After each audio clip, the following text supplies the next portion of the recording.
വളരെ ചില കാര്യങ്ങൾ മറച്ചു വെച്ചിരുന്ന കാര്യങ്ങൾ, ഒളിച്ചു വെച്ചിരുന്ന കാര്യങ്ങളൊക്കെ വ്യക്തവരുത്തി വരികയാണ്. എന്നും അമേരിക്കയുടെ സാമന്ത രാജ്യത്തിനകത്ത് വരുന്നത് തന്നെയാണ് പാകിസ്ഥാൻ. ഒബാമ വരെ നമുക്കത് വ്യക്തമായിട്ട് അറിയാമായിരുന്നു. അതിനുശേഷം ട്രംപ് വന്നപ്പോഴാണ്, ഇമ്രാൻഖാൻ പ്രധാനമന്ത്രിയായിരുന്നപ്പോൾ അയാളെ വിളിച്ചു വരുത്തി, നേരത്തെ യുക്രൈൻ പ്രധാനമന്ത്രി വിളിച്ചു വരുത്തി ആക്ഷേപിച്ചതുപോലെ ആക്ഷേപിക്കും, UN പോലെ ഈ രാജ്യം അല്ലെങ്കിൽ ഭീകര രാജ്യമാണെന്നൊക്കെ പറയുകയൊക്കെ ചെയ്യുന്നപ്പോൾ നമ്മൾ വിചാരിച്ചു നമ്മുടെ അയാൾ പറയുന്നത് ശരിയാണ്, അയാൾ നമ്മുടെ ഭാഗമാണെന്നൊക്കെ. പക്ഷെ ഇപ്പം ഈ അതിനുശേഷം സിന്ദൂർ തുടങ്ങുമ്പോൾ നമ്മൾക്ക് അനുകൂലമായിട്ട് പറഞ്ഞെങ്കിലും അതിന്റെ ഇടയ്ക്ക് വെച്ച് അദ്ദേഹം ഒരു വർത്തമാനം പറഞ്ഞായിരുന്നത്, രണ്ട് രാജ്യങ്ങളും ഞങ്ങൾക്ക് ഒരുപോലെയാണ്, രണ്ട് രാജ്യങ്ങളും എന്റെ സുഹൃത്ത് രാജ്യങ്ങളാണ്.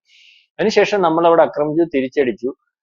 അപ്പൊ ഇന്ത്യയുടെ തിരിച്ചടിയിൽ അല്ലെങ്കിൽ പല രാജ്യങ്ങളും ഇന്ത്യയുടെ ഭാഗമായിട്ട് നിന്നപ്പോൾ ആ കൂട്ടത്തിൽ ഏറ്റവും ആദ്യത്തെ രാജ്യമായിട്ട് അമേരിക്ക നിന്നു. പക്ഷെ പാകിസ്ഥാന്റെ ഭാഗമായിട്ട് നിന്ന് ചൈനയുണ്ട്, തുർക്കിയുണ്ട്, അസർബൈജാനുണ്ട്. പക്ഷേ പാകിസ്ഥാൻ ഒരു വിഷയം വന്നപ്പോൾ യുദ്ധം നിർത്തണമെന്ന് ആവശ്യപ്പെട്ടപ്പോൾ ഞാനാണ് യുദ്ധം നിർത്തിയതെന്ന് ആദ്യം അനൗൺസ് ചെയ്യുന്ന അമേരിക്കൻ പ്രസിഡന്റ്. അത് നമ്മളത് അങ്ങനെയല്ലെന്ന് അവിടെ പോയിരുന്നു പറയേണ്ടി വരും.